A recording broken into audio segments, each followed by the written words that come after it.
누가복음 24장 1절부터 12절까지 읽겠습니다.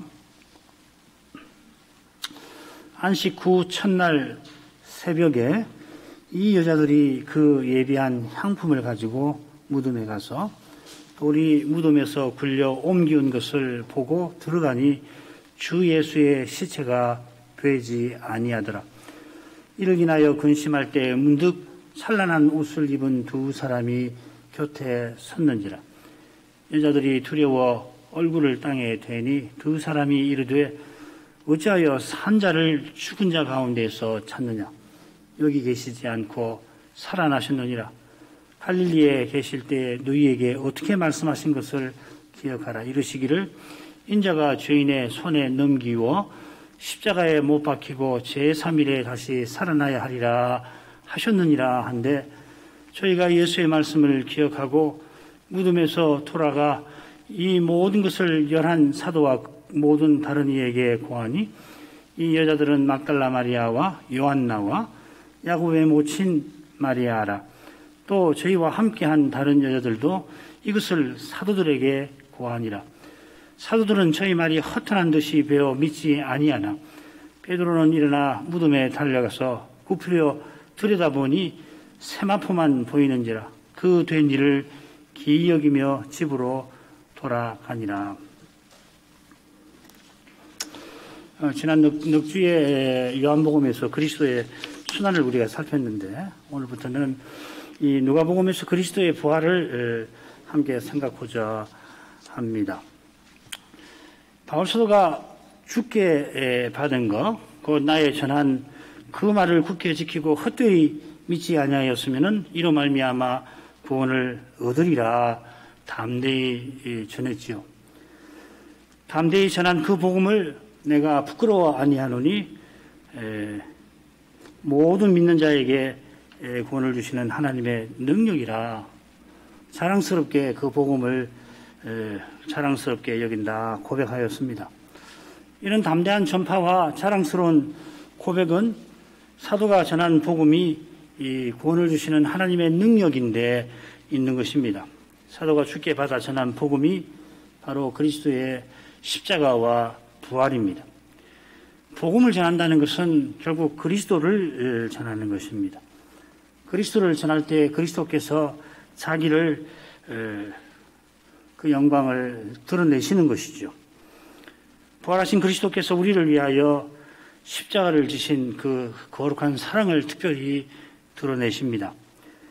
이 거룩한 사랑의 교회와 신자의 구원, 소망이 있는 것입니다.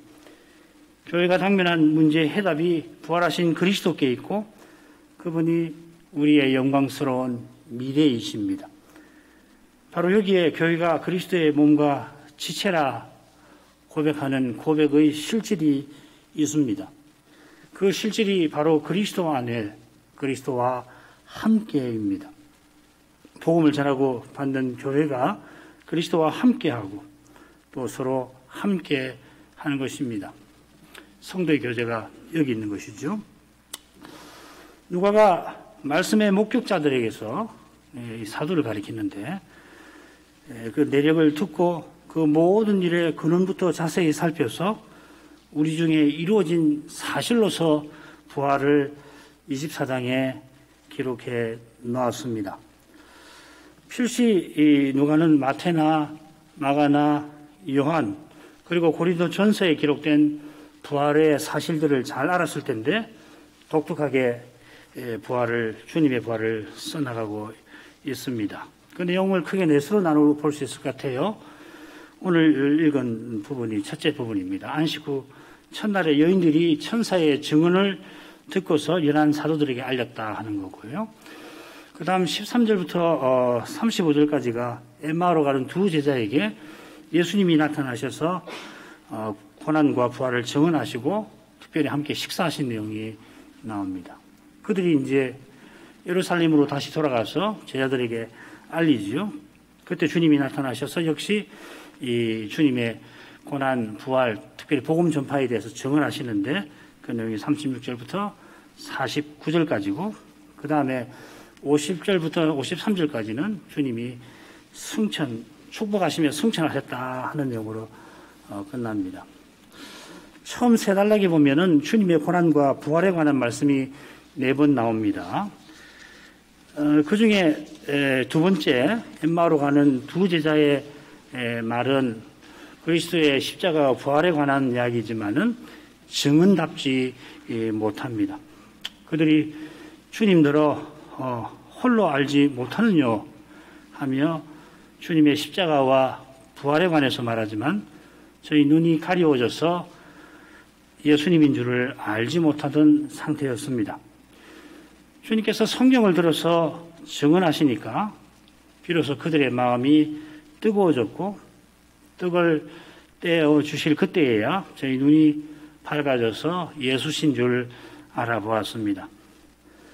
그처럼 예수님께서 11 제자에게도 먹을 것을 달라 하시고 생선을 조금 드시고 성경을 들어 증언하셨습니다. 부활의 새벽에 천사들도 주님께서 갈릴리에 계실 때에 너에게 어떻게 말씀하신 것을 기억하라 하고서 빈 무덤을 보면서 어찌할지 모르는 여인들에게 증언합니다. 이런 내용들은 구약에서 예언한 그리스도의 십자가와 부활을 사도들이 예루살렘으로부터 시작해서 모든 족속에게 전파할 일들과 붙어 있습니다. 바로 그 일을 위해서 주님께서 승천하시고 또 축복하시며 승천하셨지요. 오늘 처음 부분입니다. 예비일 금요일입니다. 늦게서야 여인들이 향품을 겨우 준비하고는 안식 후 첫날 일요일이죠. 새벽에 무덤을 찾아가지만은 주님의 시신을 찾지 못합니다. 그게 첫 번째 부분이고, 그때 두 천사가 염려하는 여인들에게 주님의 말씀을 일깨워 줍니다. 7절까지고요. 놀랍게도 여인들이 그 말씀을 기억하고서는 사도들에게 전합니다. 10절까지. 자, 그런데 사도들은 믿지를 않고 베드로만 빈 무덤을 찾아갔다 하는 내용으로 되어 있습니다. 주의 말씀을 기억하는, 믿는다는 이야기거든요. 이건 결국 여인들과 믿지 아니하는 사도들이 대조를 이루고 있습니다.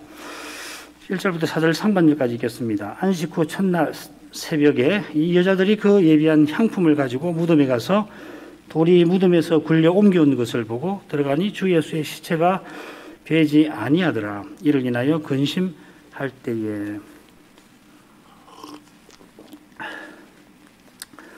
안식 후 첫날 새벽에 여인들이 무덤을 찾습니다. 바로 이날에 예수님이 부활하셨습니다. 이것은 주님께서 제3일에 살아나야 하리라 예언을 하신 데서 그처럼 성경대로 사흘날에 부활하셨다. 잠자는 자들의 첫 열매가 되셨다. 증언한 데에서 사도가 증언한 데에서 분명히 아는 겁니다. 이 터에서만 제3일에 안식 후 첫날에 돌이 무덤에서 굴려 옮겨진 그 사실도 제3일에 부활하신 증거가 될 수가 있을 겁니다. 돌이 옮겨져서 여인들이 무덤 안에 들어갔더니 주님의 시신이 보이지 않았다고 해서 주님께서 그날 부활하셨다 결코 단정하지 못할 것입니다. 그처럼 제3일에 주님께서 막달라 마리아를 비롯해서 11 제자에게 나타나셨다고 할지라도 그날 주님께서 부활하셨다고 단정하지 못합니다. 주님께서 제3일에 부활하실 것을 예언하셨고 사도가 그 예언대로 더 거슬러 성경대로 이루어졌다고 증언하니까 교회는 그렇다고 고백하는 것입니다. 그래서 바울 사도가 성경대로 부활하셨다 하고서 주님께서 게바 12제자 500여 형제 야고보 모든 사도 그리고 맨 나중에 만삭되지 못하여 난 자기에게 보이셨다 덧붙입니다. 성경대로 부활하셨던 것처럼 주님께서 보이신 계시를 강조합니다. 현대 학문이 자랑하는 사실 자체는 신화입니다. 하나님께서 창조하셨고 죄인을 구원하시는 이것이 참된 사실입니다. 이 창조와 구원을 전하는 말씀의 거룩한 빛 가운데에서만 우리가 보아야 할 것을 보고 사실을 제대로 안다 이 말이죠. 그리고 보고서 반드시 그리스도를 의지합니다. 보아야 할 것이 무엇보다 죄와 죽음이라는 것이고 그걸 제대로 보았으면은 그리스도의 은혜와 하나님의 사랑을 바라볼 것입니다. 그리스도의 은혜를 바라보는 교회와 신자는 남의 죄에서도 자기 죄를 이미 봅니다. 자기 죄로 말미암아 그리스도께서 십자가 지신 것을 늘 고백합니다. 매일 고백합니다. 그처럼 성경대로 부활하셨다고 고백하는 교회와 신자는 하나님 말씀을 놓자 기꺼이 고난받아 주님의 부활을 입증하며 살아갑니다. 부활하신 주님께서 십자가를 지셨고 십자가 지신 주님께서 부활하셨습니다. 성경을 펴놓지만은 정작 말씀이 들리지 않아 슬퍼하는 그 사람이 말씀을 좇는 길에서 기꺼이 고난받게 될 것입니다. 그 길에서 주님의 십자가와 부활에 관한 교리가 생동합니다. 달리는 죽은 교리가 되고 말 것입니다. 죽음과 죄의 권세를 이기지 못하는 교리적 지식은 오히려 교만하게 만들기 쉽습니다. 남의 죄를 찾는 데서 기막힌 재주를 그 지식은 부릴 것입니다. 자기 부인을 말하지만은 실은 자기 영광을 내세울 것입니다. 여인들이 예비일이 마치기 직전에 서둘러서 향품과 향유를 예비하고 계명을 조차 안식일에 쉬었습니다. 여러분 갖고 계시는 한글 성경도 단락을 거기서부터 단락을 시작하는지 모르겠습니다. 제가 갖고 있는 지금 이 강대상에 있는 그 성경은 거기서부터 부활을 시작합니다. 대제사장들과 바리새인들이 안식일을 예배하겠다며 3시간 전에 주님의 뼈를 꺾어달라고 빌라도에게 부탁했습니다마는 정작 안식일이 되자 그들은 쉬질 않고 빌라도를 찾아가서 무덤을 사흘까지 굳게 지키게 하소서 부탁을 합니다. 빌라도가 부탁을 들어주지 않자 로마 군대로 지켜달라는 거죠. 그러니까 저희가 파수꾼과 함께 가서 돌을 임봉하고 무덤을 굳게 합니다. 이런 점에서 여인들이 계명을 조차 안식일에 쉰 일은 작은 일이 아닙니다.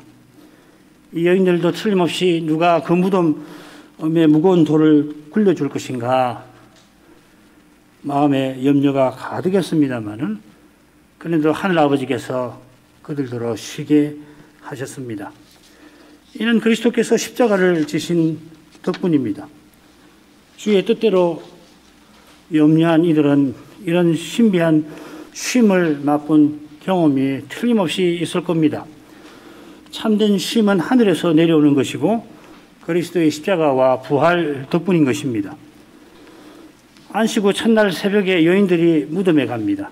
주님의 시신에 향품을 바르려고 합니다면은 하면서 무덤 입구를 막은 돌 때문에 염려가 컸습니다. 염려한 돌이 굴려 옮겨져 있습니다마는 무덤에 들어가 보니 염려하지 않았던 문제가 벌어져 있습니다. 틀림없이 거기 있어야 할 주님의 시체가 보이질 않습니다. 돌이 굴려 옮겨진 것은 보지만은 주님의 몸은 보지 못합니다. 똑같은 한말로 되어 있습니다. 원문에. 두 사실은 결국 똑같이 그리스도의 부활을 가리킵니다마는 여인들은 부활을 알지 못합니다. 염려하기보다 오히려 크게 기뻐할 그 일을 보고서도 근심에 사로잡힙니다. 인생이 이렇게 유한하고 이렇듯 연약한 것입니다. 지금 여기서는 우리가 보는 것으로 행치 아니하고 믿음으로 행할 것입니다. 고린도서 5장 7절입니다. 이 말씀 앞뒤로 뭐가 나오냐면 담대하여, 내가 담대하다 하는 말이 나옵니다. 믿음으로 행하는 사람은 사도처럼 담대합니다. 사도가 날마다 염려로 짓눌리지만은 이처럼 담대한 것은 그의 믿음에, 그가 믿고 의지하는 주님께 있습니다. 그가 얼마나 담대한가 하면은 차라리 이 몸을 떠나서 주와 함께 가는 그것을 원한다 할 만큼 담대합니다. 사도처럼 소원하는, 당장 떠나서 주와 함께 있기를 소원하는 사람은 주는 나를 돕는 자신이 내가 무서워하니 하겠노라. 사람이 내게 어찌하리요 합니다. 이 고백이 바로 부활의 신앙인 것입니다. 그리스도가 부활하셨다고 믿는 우리는 이런 고백에 이르러야 할 것입니다. 우리들을 이렇게 살라고 십자가에 지신 주님께서 부활하신 것이에요. 주님과 함께 거하기 위하여 기꺼이 이 몸을 떠나려 하는 사람이 떠나든지 거하든지 주를 기쁘시게 하는 자로 살아갈 수가 있을 것입니다. 이 신앙의 핵심인 거라고요. 이걸 풀지 못하면 안 돼요. 결국은 비겁해질 수밖에 없어요. 제 유혹에 굴복할 수밖에 없다고요. 죽는 것이 두려워서 굴복할 수밖에 없는 거라고요. 우리는 그런 신앙을 받지 않았습니다. 부활의 신앙을, 그리스도의 부활을 고백한다는 것은 결국 이런 신앙을 갖는 것이에요. 그 다음으로 가겠습니다. 문득 찬란한 옷을 입은 두 사람이 곁에 섰는지라. 여자들이 두려워 얼굴을 땅에 대니 두 사람이 이르되 어찌하여 산자를 죽은 자 가운데서 찾느냐. 여기 계시지 않고 살아나셨느니라.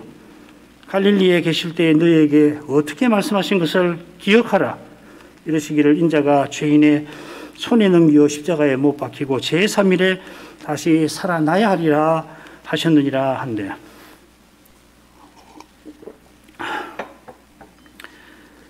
누가 선생이 보라 이렇게 했는데 한글 개혁처럼 문득 이렇게 새겨도 좋을 것 같습니다. 있어야 할 주님의 시신이 없어서 근심에 사로잡혀 있던 여인 곁에 두 사람이 문득 서 있습니다. 두 사람이 갑자기 곁에 서 있는 것만도 여인들을 놀라게 했을 텐데 찬란한 옷을 입은 두 사람이 섰으니 그들은 두려워서 땅에 엎드려집니다. 두 사람 천사지요. 23절에 천사라고 되어 있습니다. 마가는 어떻게 말하냐면은 한 청년이 무덤 안에서 우편에 앉아서 지금 기록된 말과 비슷한 말을 여인들에게 했다고 기록하고 있죠. 마가가 천사를 청년이라 한 것은 한 청년, 마가 자신이죠. 겟세마네 동산에서 무서워가지고 벌거벗은 이불을 뒤집어 쓰고 급히 갔는데 예수님이 체포당하신 걸 보고는 그 이불을 벗어두고 벌거벗은 채로 도망한 것과 무관치 않을 겁니다. 마가와 요한은 천사가 흰옷을 입었다 했는데 마태는 그 형상이 번개 같고 그 옷은 눈같이 희다고 정언했습니다. 그처럼 누가가 말하는 이 찬란한 옷은 번개가 번쩍하는 모습입니다. 번개의 옷이라고 되어 있습니다. 장차 인자께서 임하실 때에 번개가 번쩍 함같이 임하실 것인데 지금도 하나님께서 천사를 쓰셔서 신속하고 능력 있게 구원의 위대한 일을, 이 부활을 이루신 것을 가리킵니다. 구약시대에 여호와께서 구원의 일을 이루신 그 어떤 경우보다 위대한 그 현장에 여인들이 있습니다. 그 일에 수행한 천사도 번개 같아서 여인들을 두렵게 만드는데 그 위대한 일을 친히 행하신 하나님은 얼마나 거룩한 분이십니까? 제3일에 다시 살아나야 하리라 하신 그 말씀대로 하나님께서 번개가 번쩍이듯이 그리스도의 부활을 순식간에 이루신 것입니다. 사람의 생각에는 예수의 시신이 돌로 막은 무덤 안에 영원히 그대로 있을 것 같았겠지만은 번개가 번쩍하듯이 죽은 예수를 성부께서 단번에 다시 살아나게 하셨습니다. 장차도 갑자기 나팔 소리가 우리 귀에 들리는 바로 그 순간에 인자께서 우리 눈에 보이실 것입니다. 그리스도의 남은 고난이 채워지고 또 채워져서 더 채워질 것이 없는 그 순간, 우리는 모르니까 고난이 이렇게 클 수가 있을까 싶을 그때, 그 순간이 바로 그리스도의 영광에 나아갈 순간일 것입니다. 믿음의 일도 그런 면이 있는 것 같아요. 강서 준비하면서 생각해 보니까 사람으로서 더 견디기 어려운 바로 그 순간이 주님이 역사하시는 순간일 것입니다. 어려움을 겪고 계시더라도 이것을 꼭 기억하시기를 바랍니다. 누가 선생이 천사를 두 사람이라 한 것은 틀림없이 구약 율법이 말하는 두 증인을 가리킬 겁니다. 번개같이 두려운 용모를 한 천사도 스스로는 증인 자격이 없습니다. 엠마오로 가는 두 제자도 마찬가지입니다. 더 못하지요. 그들은 얼마나 증인 자격이 없는지 주님을 알아뵙지 못했습니다. 주님을 알아모신 두 천사도 그러나 그저 주님의 명령을 받들 뿐입니다. 누가 스스로 영광의 주님을 증언할 수가 있습니까? 주님을 전하는 말씀을 전하는 것이 이렇게 큰 일이라면 듣는 일도 똑같습니다. 그런 태도로만 그리스도를 제대로 전하고 제대로 받습니다. 말씀은 이렇게 받는 것이에요. 이렇게 전해야 하고 이렇게 받는 것입니다. 두 천사가 어찌 산 자를 죽은 자들 가운데서 찾느냐 합니다. 근심하다가 이제는 두려워하는 여인들에게 꼭 필요한 질문을 던집니다. 여인들은 죽은 자들 가운데서 죽은 자를 허망하게 찾았다가 근심한 겁니다. 모든 인생을 올가매는 그 죽음의 올무에 갇혀 있어서 여인들이 천사의 거룩한 용모에 두려워했던 것입니다. 여기 이 근심이라고 하는 표현, 이 사전에 나오죠. 근심할 때 그 근심이라고 하는 표현은 사람이 어찌 해볼 수 없는 곤경에 처한 모습을 가리킵니다. 고린도서 4장 8절에서는 답답한 일을 당했다 이렇게 번역을 해놨습니다. 그 곤경을 벗어나는 길은 산자이신 그리스도를 찾는 데서 열리는 것입니다. 죄와 죽음의 권세를 벗어날 길, 구원과 소망의 길이 오직 그리스도께 있는 것입니다. 두 사람은 던진 물음에 참된 답을 여인들에게 이어 전합니다. 여기 계시지 않고 살아나셨느니라. 여기는 죽음의 영역인 무덤을 가리킵니다. 예수께서 살아나셨으니 무덤에 계실 필요도 없고 계셔서도 안 됩니다. 두 사람은 여기 계시지 않으니 부활하셨다 말하는 것이 아니라 주님의 말씀을 기억하라고 합니다. 바로 거기에 참된 해답이 있는 겁니다. 특별히 이 갈릴리에 여전히 계실 때에 주님께서 어떻게 말씀하셨는지를 기억하라 합니다. 그 여전이라는 말을 넣는 게 좋아요. 거기에요. 그러지 않고 이 갈릴리에가 두드러지면은 이 말씀을 조금 오해할 수가 있습니다. 천사가 인용하는 말씀이 누가복음 9장 22절에 나옵니다. 41절에 나오지만은 22절 같아요. 41절도 마찬가지인데 이 9장 22절이나 44절은 가이사랴 빌립보와 변화산에서 하신 말씀입니다. 가이사랴 빌립보나 변화산은 갈릴리가 아니지요. 이두레라고 하는 것이죠. 그죠? 그런 점에서 갈릴리에 계실 때라고 하면 곤란합니다. 그처럼 주님께서 예루살렘 올라가시는 길에서 자기의 순환과 부활에 관하여 다시 말씀을 하시죠. 갈릴리에 계실 때 말씀하신 게 아니라 예루살렘 올라가는 길에서 이런 내용에 비추어 갈릴리에 여전히 계실 때라는 말은 무슨 말이냐면은 주님께서 마지막 예루살렘에서 고난 받으시기 이전이라 하는 뜻입니다. 이게요. 시간이 중요한 거예요. 예루살렘에 마지막으로 올라가셔서 고난 받기 이전에 이런 말씀을 하셨다 하는 말입니다. 돌려서 말씀드리면 누가는 주님의 부활을 이야기할 때 예루살렘을 대단히 중요하게 생각합니다. 그 이유는 사도행전 1장으로 가면은 알 수가 있고 이 사도행전과 누가복음과 사도행전을 한데 놓고 읽을 때에 예루살렘이 대단히 중요합니다. 다음에 이야기하도록 하고요. 그런 점에서 누가복음 24장의 마지막 단락이 누가가 증언하는 부활을 이해하는 데 중요합니다. 예수님의 승천이 중요합니다. 반면에 마태는 주님의 부활을 전하면서 갈릴리를 강조하죠. 그래서 여인들에게 주님께서 갈릴리로 가서 거기서 주님을 만나라 그렇게 전하라고 하셨죠. 마찬가지로 마태복음 28장 마지막에 갈릴리 어느 산에서 예수님이 이 사도들을 온 천하에 보내신 일이 기록이 되었습니다. 마태도 누가처럼 사도들이 온 천하에 가서 그리스도를 전하라 명령하신 일을 전합니다마는 그곳이 갈릴리라고 하는 것을 강조합니다. 요한은 예루살렘을 강조합니다. 자, 이것은 그 50절 이하에서 좀 더 생각해 보죠. 두 천사는 정인답게 예수님을 전하는데 주님께서 말씀하신 그 말씀을 이어 말합니다. 아까 말씀드린 대로 누가복음 9장 22절 같은데 이 9장 이 부분을 공부할 때 자세히 살피기로 하고, 우선 2절은 9장 22절은 예수님께서 제3일에 다시 살아나야 하리라 하는 것을 강조합니다. 거기서는 반드시 그런 일이 있을 것이다 주님이 예언하십니다. 그리고 그 일은 일어났습니다. 반면에 천사는 그 말씀을 인용하는데 인자를 강조해요. 부활하신 주님은 사람 대신 하나님이십니다. 아울러서 천사는 장로들, 대지상들, 서기관들, 예수님은 장로들, 대지상들, 서기관들이 나를 핍박할 거다 했는데 천사들은 그들을 죄인들이라고 부릅니다. 누가는 이 십자가와 부활 전에 이 죄인들이라는 표현을 자주 씁니다. 그때 죄인들이 누구냐면은 대지상과 장로와 서기관들이 멸시하는 그런 사람들을 가리키는 말이에요. 누가가 보기에는 멸시하는 이 대지상, 장로, 서기관들이 누구보다 죄인들이라 말하는 겁니다.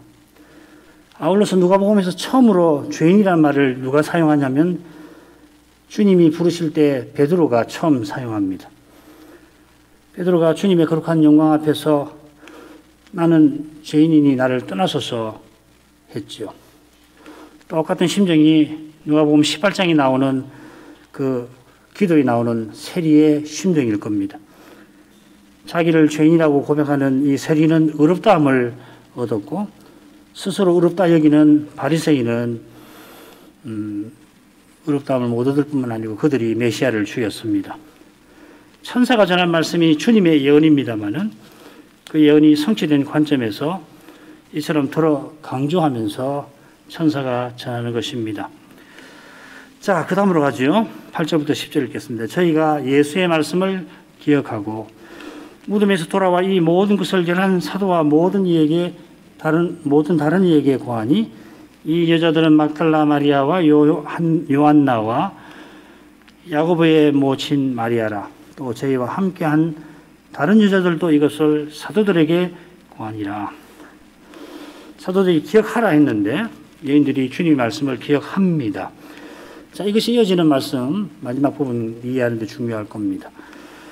여인들이 모든 일을 사도들에게 고합니다. 9절에도 그랬고 특별히 10절 마지막에도 이것을 사도들에게 고하니라. 마치 여인들이 예수님의 말씀을 사도들에게 전하는 사람처럼 보입니다. 중요한 것은 여인들이 천사의 말을 듣고 주님의 말씀을 기억하고 믿었다 하는 점입니다. 물론 이 부활절 새벽에 여인들에게 일어난 사건들을 보면 좀 더 살필 복잡한 내막은 있어요. 김홍재 목사님 책을 꼭 읽어보시면 도움이 될 겁니다. 그런 내막을 참조하되 누가는 여인들이 퍽 믿음 있는 태도를 취한 것으로 그려내고 있습니다. 여인들의 이 기억은 단순한 의식작용이 아닙니다. 예수님이 마가의 다락방에서 교훈한 대로 성신께서 기억하게 하신 것입니다.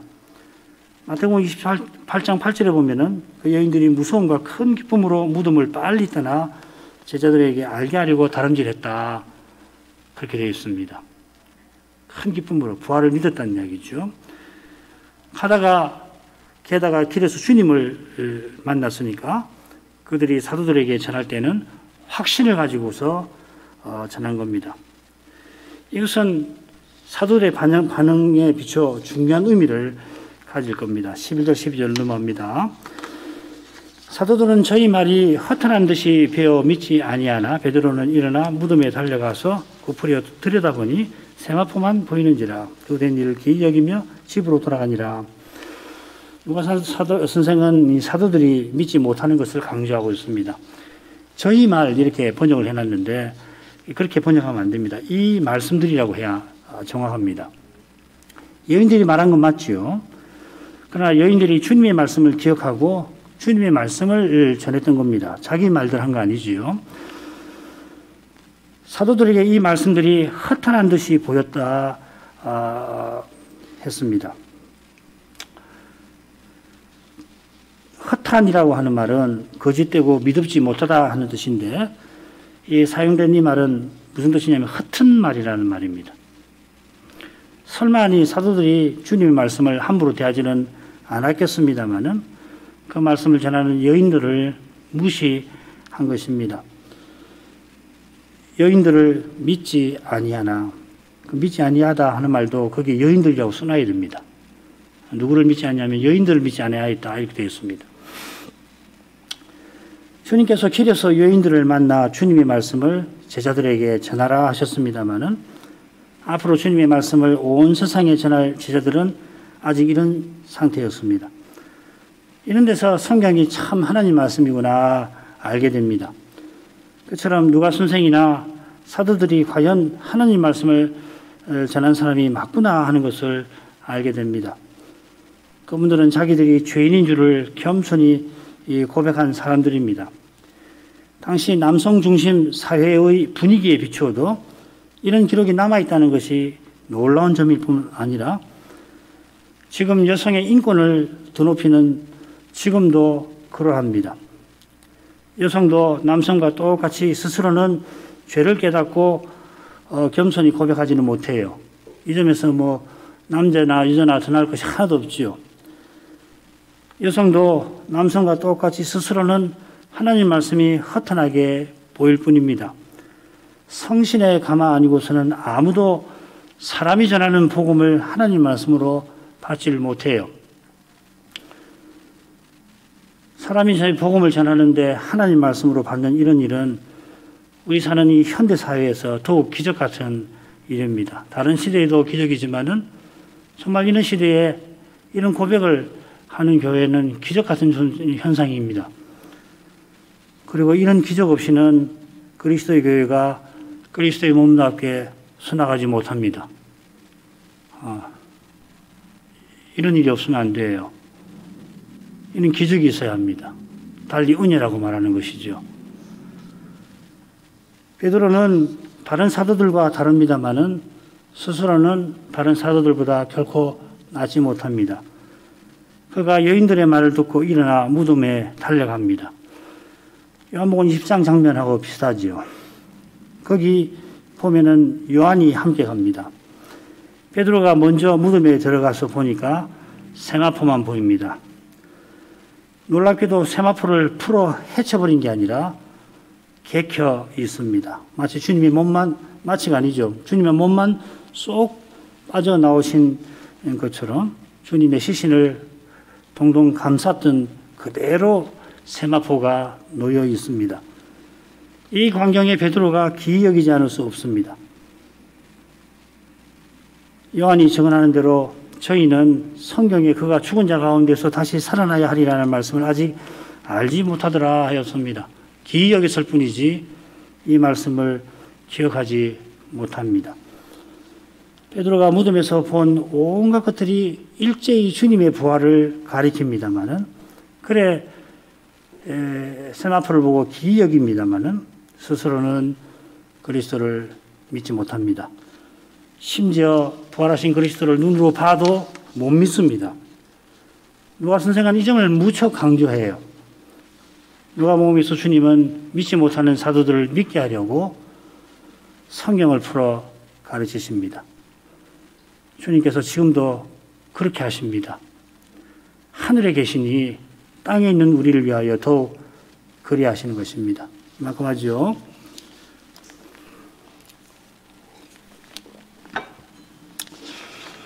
여인들이 부활의 날 새벽에 준비한 향품을 가지고 주님의 무덤으로 가면서 무덤을 막은 돌을 누가 치워줄까 염려하지만은 이미 돌은 굴려져 있었습니다. 정작 그들이 전혀 염려하지 않았던 일이 무덤 안에 벌어져 있습니다. 주님의 시신이, 있어야 할 시신이 없습니다.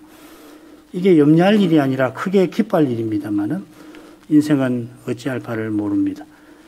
게다가 갑자기 곁에 두 사람이 섰는데 번개 같은 옷을, 번개 옷을 입고 있어서 여인들이 두려워 땅에 엎드러집니다. 부활의 현장에서 인생 스스로는 죄와 죽음의 현실에 갇혀 있습니다. 천사들이 여인에게 주님의 말씀을 기억하라며 주님께서 마지막 예루살렘 방문 전에 하신 말씀을 증언합니다. 주님이 이미 말씀하신 대로 살아나셨습니다. 여인들이 놀랍게도 주님의 말씀을 기억합니다. 마태의 증언에 따르면 여인들이 사도들에게 이 부활 사실을 전하러 가는 길에 주님이 여인들을 만나 주십니다. 여인들이 확신에 차서 사도들에게 가서 전합니다. 자, 그런데 사도들은 여인들이 전하는 이 말씀들을 허튼 말로 여깁니다. 여인들이 주님의 말씀을 기억하고서 기억한 말씀대로 주님을 길에서 배웠는데도 사도들은 믿지 못합니다. 베드로가 무덤에 가서 부활의 분명한 증거들을 봅니다마는 기이한 일로만 여길 뿐입니다. 이런 데서 말씀 깨닫는 일이 오직 성신의 은혜에 있다는 것을 알게 됩니다. 누구보다 주님의 말씀을 기억할 만한 사도들이 허튼 말로 여긴 데서 말씀을 순수하게 전하고 받는 일은 실로 기적임을 알게 됩니다. 부활한 주님이 행하시는 기적이 맞습니다. 이런 은혜가 주님의 교회에 늘 절실합니다. 목사들과 신학생들에게 말씀 깨닫는 은사를 더해달라고 교회는 기도하셔야 합니다. 그렇게 간절히 기도하는 교회와 신자들에게 성신의 은혜가 틀림없이 임할 것입니다. 특별히 조사시치 많은 양태진, 이상준 씨를 위해서 주님의 은혜를 구하도록 하겠습니다. 기도하겠습니다. 같이 기도하겠습니다. 그러하신 아버지, 저희가 여러 주일 요한복음에서 주님의 십자가에 관하여 살피게 하시고 이 밤에 누가복음에서 그리스도의 부활을 살피게 해주셔서 감사합니다. 부활의 새벽에 새벽에 주님의 무덤을 찾던 여인들에게서 주님의 십자가 우리 인생에게 얼마나 절실한지 깨우쳐 주십니다.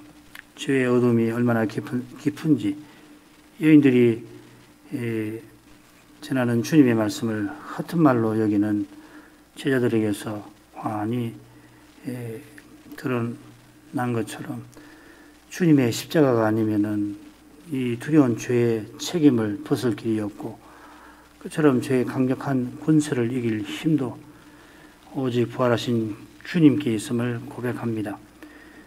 여인들이 향품을 준비하고 주님의 무덤을 찾아가는 그 모습에서 우리가 주님을 섬기는 것도 그 자체로는 참 아무 쓸모없는 것임을 생각하게 됩니다. 여인들이 주님을 사랑하여서 그 시신에 향유를 붓고 향품을 발라드리려고 했으며 그 향품과 향유를 준비하려고 예비일 얼마 남지 않은 시간에 그들이 얼마나 마음을 기울였을지 짐작하고 남음이 있지만은 그들이 준비한 그 어떤 것도 부활의 아침에 주님께 아무런 도움이 되지 아니하였습니다. 오히려 그 향품을 발라드리려 하는 이것이 살아나신 주님을 욕되게 하는 것도 되었을 것입니다. 저희 스스로는 이러한 존재인 것을 잊지 않게 하옵소서. 저희가 주님을 섬긴다 하는 섬기는 길이 주님 은혜에 있음을 명심하게 하옵소서. 우리 스스로는 하나님 앞에 아무 쓸데없을 뿐만 아니라 여전히 무가치한 존재인 것을 겸손히 고백하게 하옵소서. 조금이라도 주님께 뭘 스스로 해드릴 수 있을 것처럼 착각하지 않게 하옵소서. 스스로는 드릴 것도 없고 또 드린다 한들 그 자체로는 하나님께 받으실 만한 것이 전혀 되지를 못합니다. 그리스도 안에서만 드릴 수가 있고 성신을 의지함으로만 주님의 일에 감사하게도 저희가 쓰임을 받게 될 것입니다. 그처럼 주의 뜻을 조차 저희가 혹 선을 행했다 하더라도 하나님 은혜로 우리가 최고로 선한 일을 했다 할지라도 우리가 행한 그 선에는 우리의 연약과 부족과 결핍이 늘 있다는 것을 알고 그런 선을 향한 그때의 즉시로 그리스도의 공로를 의지할 마음을 품게 하옵소서. 날마다 그리스도의 십자가를 바라볼 것입니다. 그리할 때 이처럼 연약한 우리도 주님 뜻을 깨닫고 받들고 나아가게 해주시는 그 은혜와 사랑에 감사하게 될 것입니다. 더욱 겸비하여 주님의 은혜를 또 구하게 될 것입니다. 은혜를 구하는 심정은 자기를 부인하는 태도로 틀림없이 이어질 것입니다. 자기를 부인하고 자기 십자가를 지고 주님을 좇는 생활로 나아가게 될 것입니다. 바로 거기서 그리스도께서 부활하신 뜻이 더욱 드러나게 될 것입니다. 저희 몸에서 그리스도가 존귀되실 것입니다. 그리스도를 존귀하게 모시는 이것이 하나님이 기뻐하시는 선한 일인 줄 압니다. 과연 지금 여기서 그것이 참으로 선한 일입니다. 날마다 하나님이 온갖 주시는 선한 것으로서 저희가 이처럼 참으로 선한 것을 내놓게 하옵소서. 십자가 지신 주님처럼 저희가 선으로 악을 갚게 하옵소서. 선을 악으로 갚는 이 악한 세상에서 악을 선으로 갚는 길은 실로 고단합니다. 실은 그런 세상에서 주님의 뜻을 받들려고 할 때에 연약한 인생이라 그만 시험 당하기가 쉽습니다. 그럴 때마다 우리를 위해 시험 받아주신 주님께서 능히 도우실 것을 잊지 말고 주님을 바라보게 하옵소서. 주님을 바라보는 교회와 신자를 주께서 외면치 아니하십니다. 고난받는 그때에 십자가 지신 주님처럼 참 홀로 있게 되겠지만은 이미 주님께서 거기 함께 해주십니다. 스스로는 견딜 힘이 없지만 주님이 함께 하셔서 놀랍게도 고난을 받게 하셨고 또 견디게 하십니다. 그렇게 그리스도는 살아계심을 드러내십니다. 하나님 영광을 친히 드러내십니다. 이러한 신비를 저희가 맛보게 해 주옵소서. 예수님 이름으로 기도합니다. 아멘.